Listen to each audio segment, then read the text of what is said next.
Good morning, lovely lights. Good morning. How are you today? So many things to share. I don't know where to start myself with.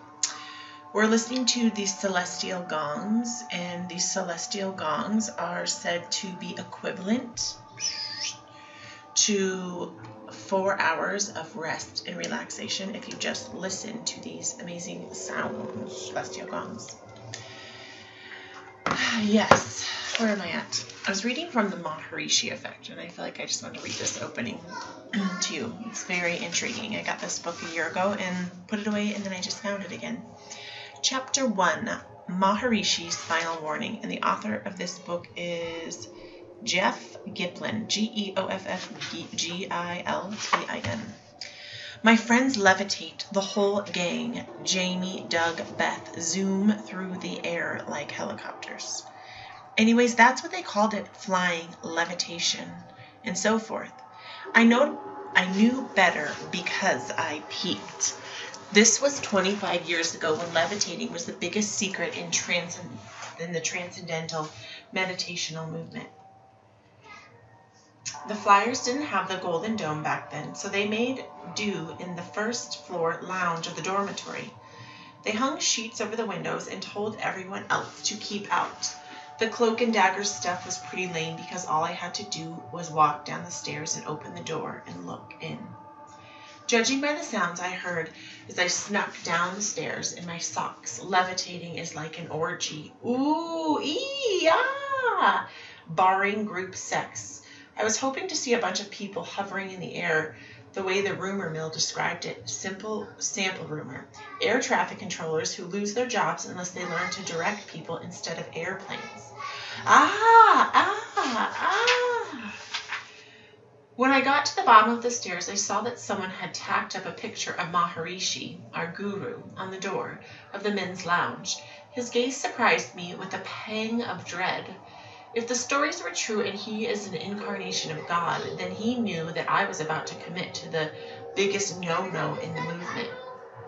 I was dripping sweat as I cracked the door open and peered in from the shadows. A bunch of guys were sitting in the lotus position on the floor, which was covered from wall to wall with foam mats.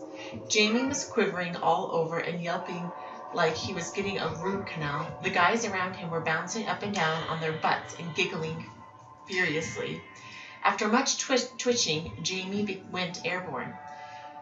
He pushed himself off of the ground with his knees and bounced towards a series of short hoops, thud, thud, thud, landing on his butt with a goofy grin. In my 5 years with the movement, I'd seen the heights of devotion and the depths of superstition. I'd been through hope and despair, love and paranoia, soaring excitement and grinding boredom. By then it wasn't much of a surprise to learn that my best friend had a secret life bouncing up and down on foam. The thing that bugged me as I stood in the shadows watching the happy faces go up and down was the knowledge that each one of them believed without a question that he was flying through the air under his own power like Superman.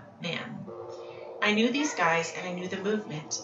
If Maharishi said butt bouncing on foam rubber was magic, a miracle, a paranormal superstition of Newtonian physics, then it was. Period.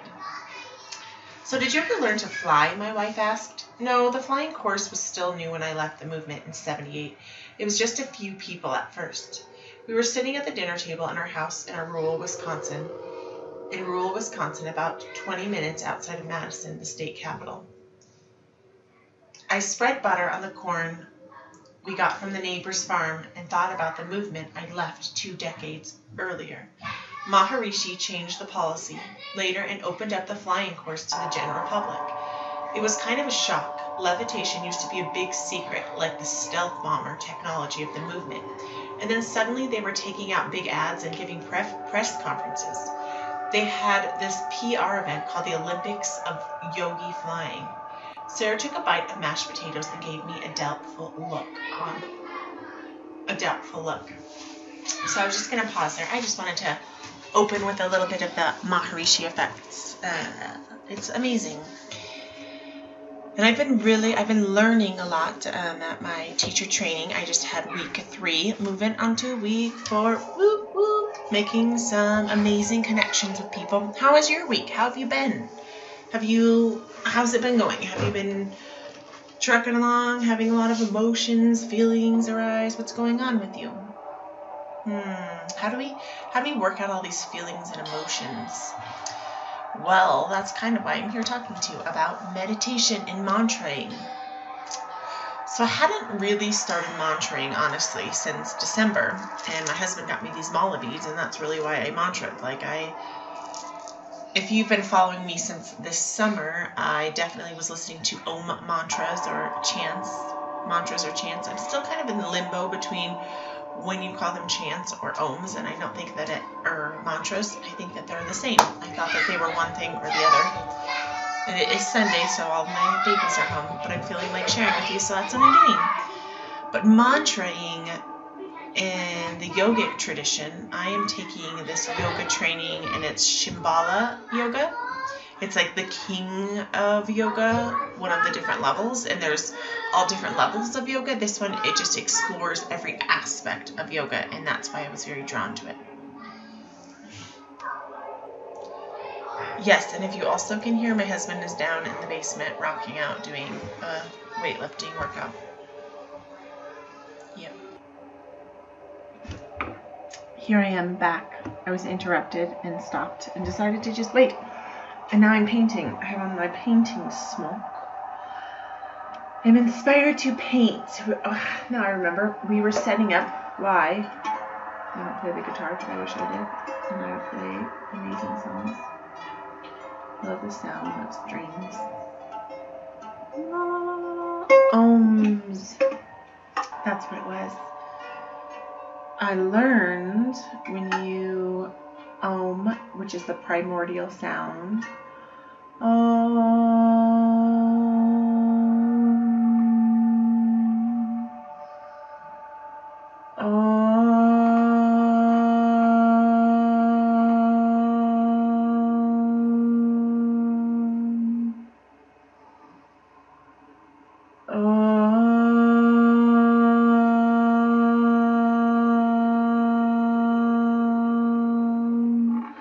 The sound of the universe is amazing. Yeah, that sound is so amazing. Yesterday in my yoga teacher training, we got to do the rolling ohms, and it was the most amazing thing ever. I just try ohms. I know it sounds like at first it seems a little bit crazy and overwhelming and something that you might not really be into. Ohm. But this ohm it literally just frees you. And one of the girls in my class was saying, it's just like it's vulnerable. And we start out all of our training with the ohms.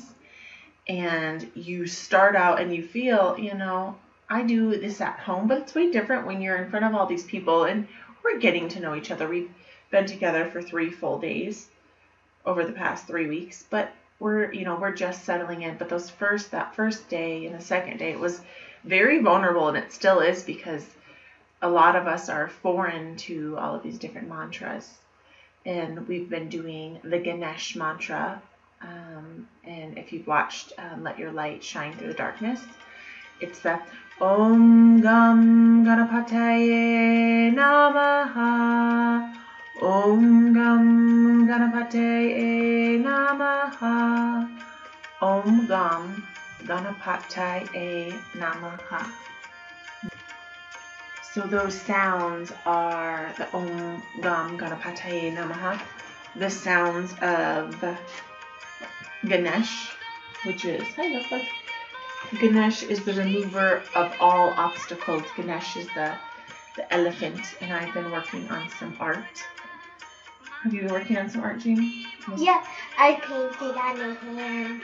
June did some hand painting. Very messy potato. We're trying to have fun but not make a huge mess. Yeah, last time I stained it. Stained what? I wanted to share this with you. This was from my manual, my teacher trainer manual. This is my book. It's Shambhala Yoga Teacher Training. Haha. Level 1. In this little book. I just thought this was beautiful, and it says, what is yoga? Yoga comes from the Sanskrit verb yuji, meaning union or joining. It is a broad term that refers to the joining of our ordinary or limited self, called jiva, with higher consciousness, referred to as Shiva or the inner self. Yoga involves practices that bring us to the direct experience of this state of being within. Yoga is not a religion or philosophy, but a personal experiential process. This process is one of re-identifying with or recognizing over and over again who we are on a deep, unchanging level.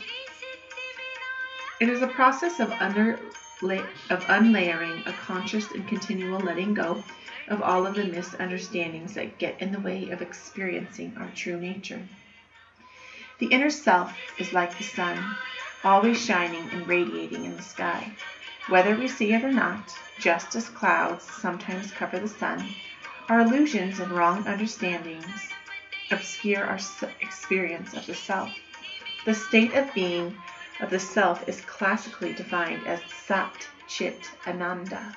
Sat, S-A-T, Chit, C-H-I-T, Ananda, A-N-A-N-D-A.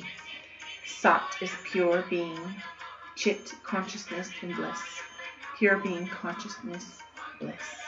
As we identify with the inner state, we all sense of anxiety and separation falls away.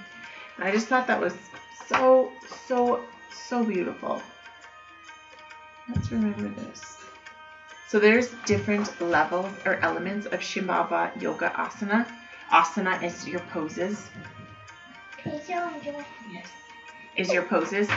And Sukha, S-U-K-H-A, is the meaning of easy or happy. And it's the ability to be comfortable in a pose. So I don't know if you've ever done yoga before or if you're opening up to yoga.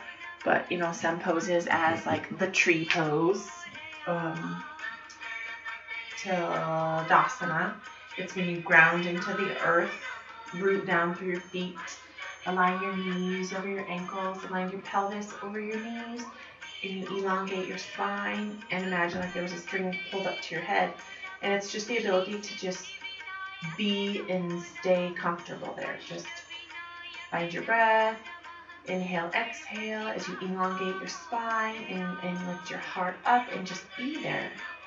And then there is Satara, is the firm or alert, which first refers to the ability of being present and strengthening within the pose. So just like being there. And the biggest part of yoga, which has to do with everything, life, like these poses, the little asanas are just like this little tiny quadrant of yoga, which to me yoga is just consciousness and getting closer to enlightenment. This morning I had to share, it was like kind of funny.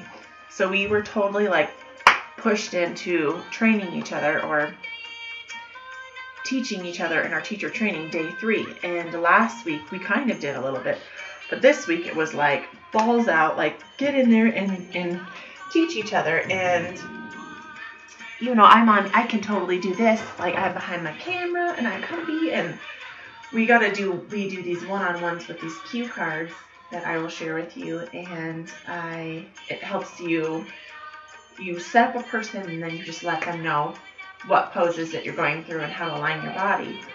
And yesterday I did that, and I was paired up with this awesome woman, and we really were working good together. But just gaining and feeling that confidence in something brand new is a challenge. So I don't know if you've ever tried something new, or you're doing something new, or you have in your past, or you're going to in your future, and you kind of are fearing it. There's discomfort, and you just kind of, you fake it till you make it, and you just give it, I don't even know if you give it your all, you just do your best at this, like being conscious and comfortable, or being uncomfortable with, or being comfortable with being uncomfortable, if that makes sense. And then we did totally thrown in there, like this was one-on-one, and then we've been doing the past last week and this week, we get into these groups, and there's probably like 8 of us with an instructor, and we do a certain pose, And of course, it was the one pose that I am the most unconfident in. And I know that I manifested that. It's like my hip hinging. It's when you, I can't even think of the pose right now, but it's when you put your legs straight out and then you hinge at the hips. And I figured out actually just this morning that I can actually hinge at my hips when I'm crisscross applesauce sitting like this. But if I am sitting on the floor, my legs out to the side, my body locks up. I literally lock up. And there's all these amazing women who are in there just like folding chest on the floor, just like boom, all the way down, just like elongating spine, legs, feet up, beautiful, beautiful. And it was like, I got a little shaky and I went inside and I was like, I am having an open heart. I am open. I am releasing myself from judgment. And then I was judging myself, of course. And that kind of took me down a little bit. But then I replenished myself back up because the group was like really amazing. And the instructor asked, what is it that you're holding back, Shelly? What do you think it is? And I remembered with this woman, Dana, I used to work with, and she's also a yoga instructor. She does booty yoga. And we were talking about my trauma with Junebug, my birth, and she was saying how it sounds like I hold trauma in my creative, sexual, and my root chakra, and it like locks up, and I kind of lock up at the hips. But it's funny, I can do like a standing forward fold. Like if I can stand, I can hinge at the hips and go straight down and keep my heart raised. But once I'm sitting down, it's something locks up. And I said that, and I almost lost it and started crying. And then I was like, breathe, breathe, you're accepted, you're okay.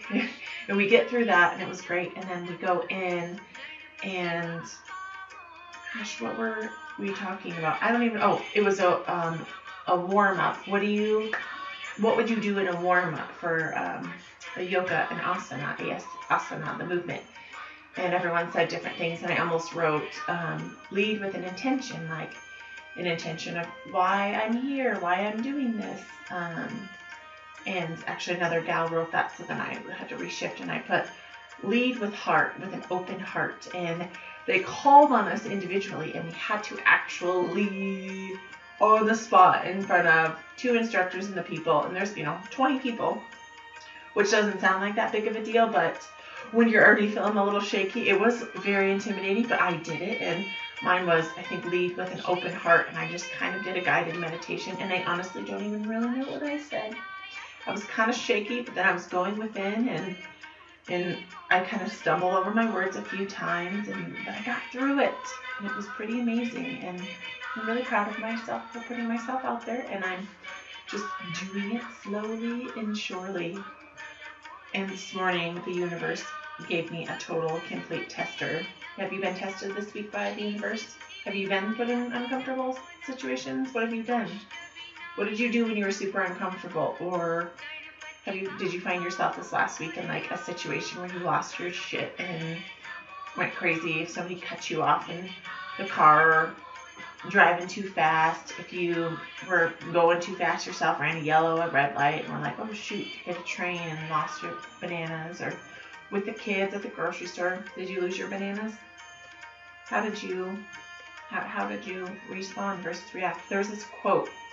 I was talking about a cup of coffee and how life is like a cup of coffee. And when somebody runs into you, what do you spill out? Do you spill out anger and hate and rage out of your cup?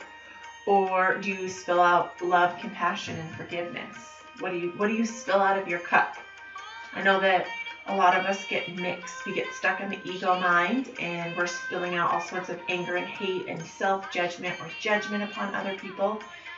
And it's okay. That happens. Just breathe and let it go.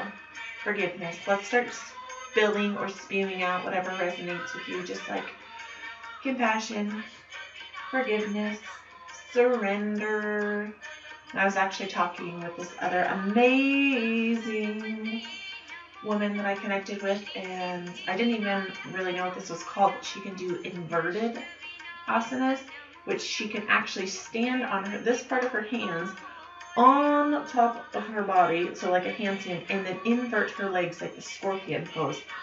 The most beautiful, amazing thing ever.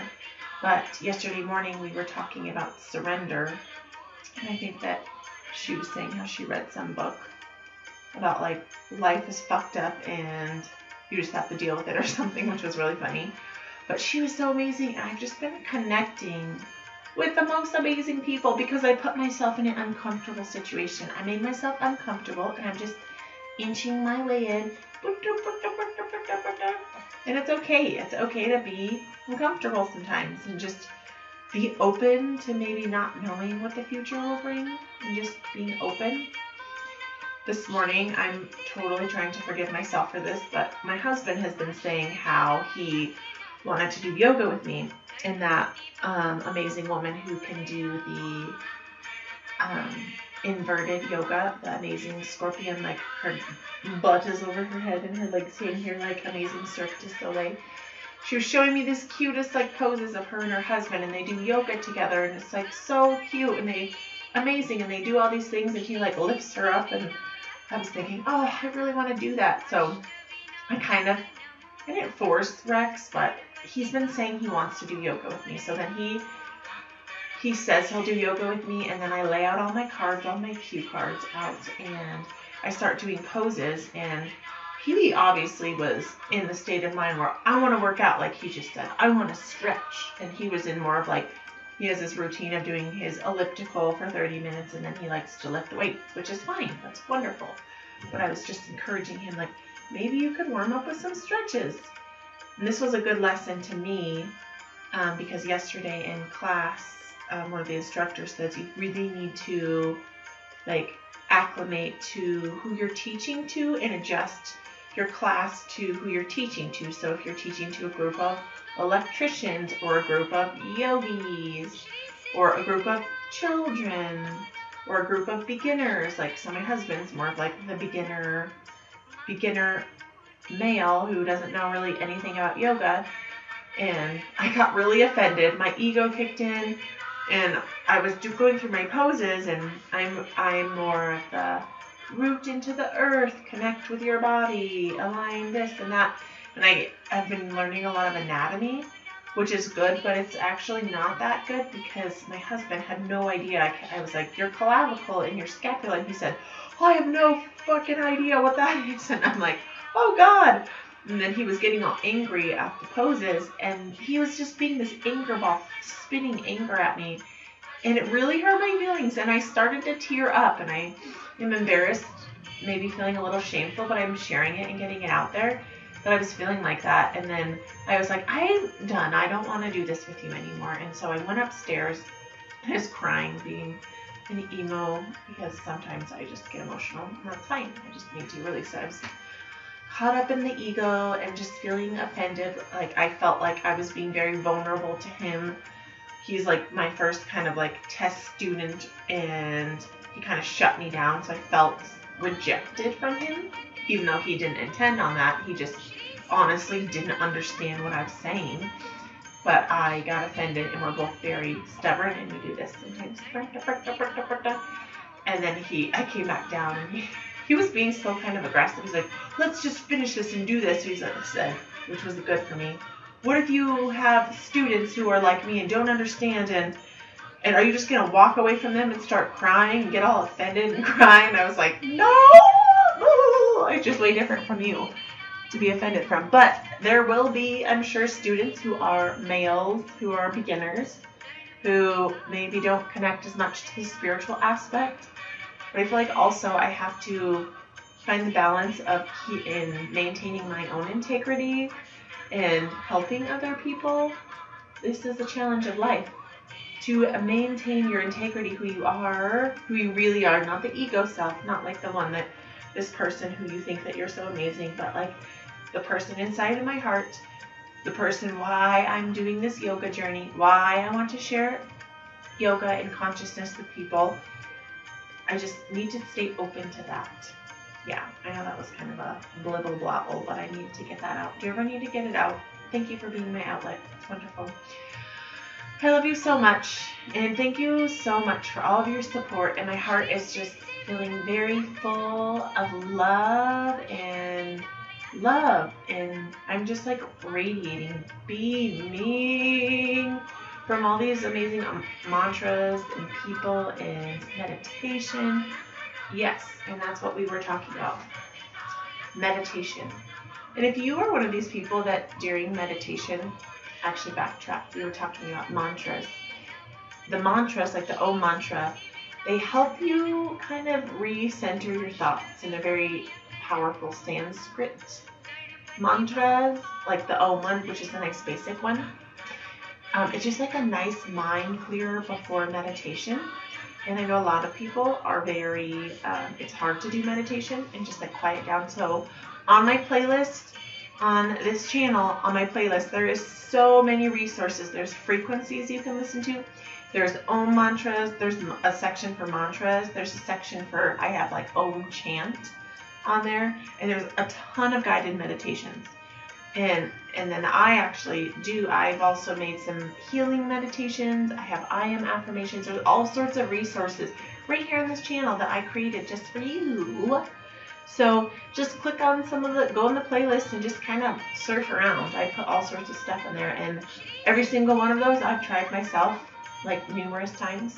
All those meditations I've done like tons of times. And I go through phases where I like silent. I don't do as much silent meditation, which I'm learning to. We do that in yoga teacher training a lot.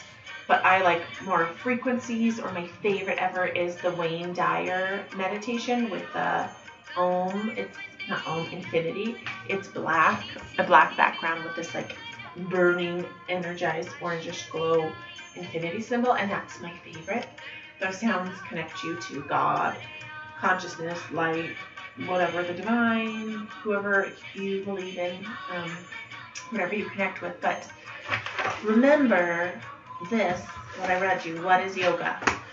That yoga or meditation is not, you can make it a religious practice, but it's about going within you and just letting go of everything, breathing deep into your heart, and just letting go.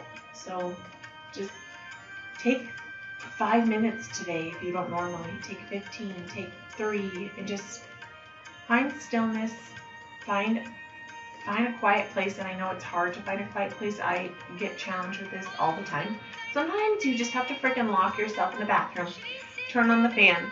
I get my phone out and I have YouTube right up on here, so I can just, for me, go on YouTube and pull up one of those frequencies or chants or mantras or guided meditations, and just breathe deep into my belly, blow it away, bring air in, and just focus on your breath. Find stillness. Just, you can see your thoughts. You don't have to acknowledge them. I like to imagine that thoughts are like clouds floating in the sky, and my breath is the wind that can blow them away. My breath, I breathe in, I can blow all the clouds away in the sky, and then breathe in and blow them away. All the thoughts. Go away, thoughts. Come into heart. Settle here. Open your heart to love. Just find the stillness. Feel the beat of your heart. Bum bum. Hear it. You can't hear or feel it. You can just create a bum bum. You do it yourself. Bum bum. Here I am. And whatever, if you want to finish off, you could do some ohms. We'll do a few ohms. Let's do 3 ohms, and it's Om. So you bring the breath in through your nose and let it pooch out your belly big, and then push gently the Om out and free yourself from judgment. And I like to do it more of like a humming song than like a talking thing. So let's begin.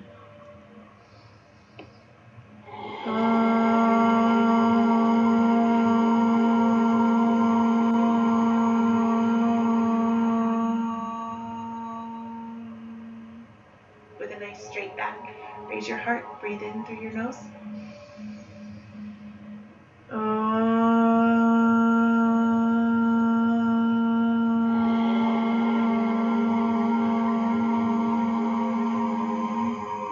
Elongate your spine to your crown. Imagine there was this string stuck up, and breathe in.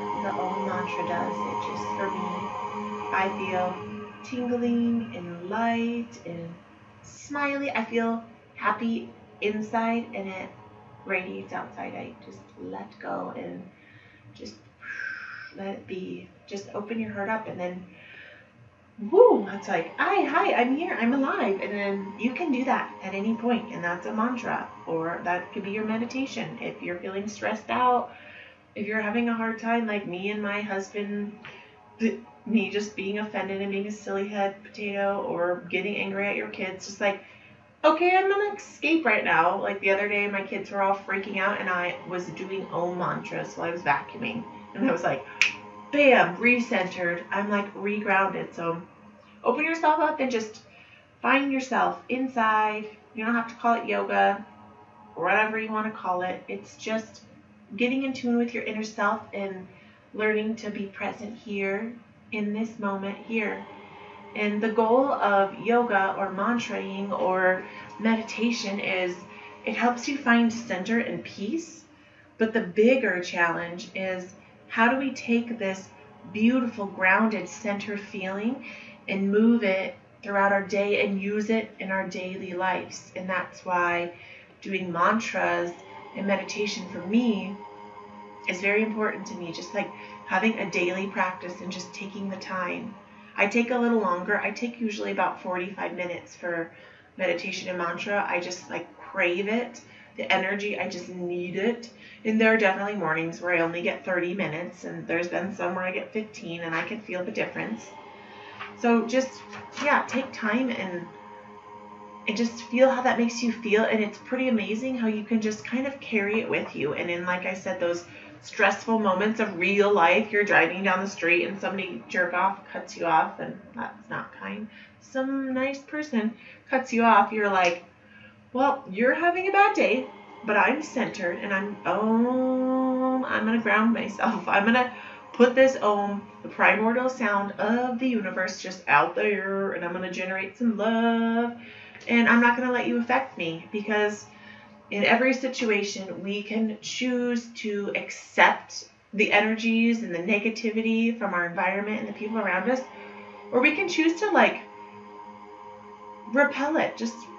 I'm not saying reject, but just like you can choose not to accept it. Just like my husband today. I've had moments with him before where I've just chosen, I know him and I know how he gets in his ruts and he gets stuck in thought and life takes him over. And I just have to back off and just let him throw his temper tantrum or fit or whatever. And I do the same thing we all do.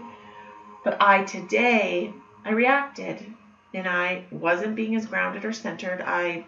It just happened because emotions and feelings arise and they come and they go, and they're just energy from the universe.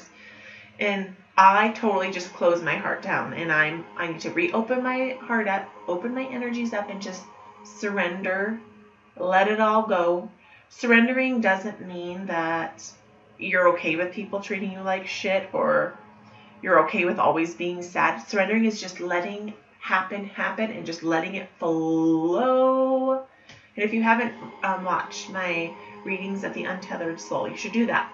You should watch some of The Untethered Soul. I'm going to do some more readings, but I so far have the first 3 chapters, and I think I have chapter 6 and 7, and it really helps kind of get just like a little bit of a grasp of this voice inside of our head and our inner roommate. It's pretty amazing. So I love you so much, and I hope that you can find some inner peace and some love and open your heart up to happiness today. I love you so much. Namaste. Love, peace, and happiness.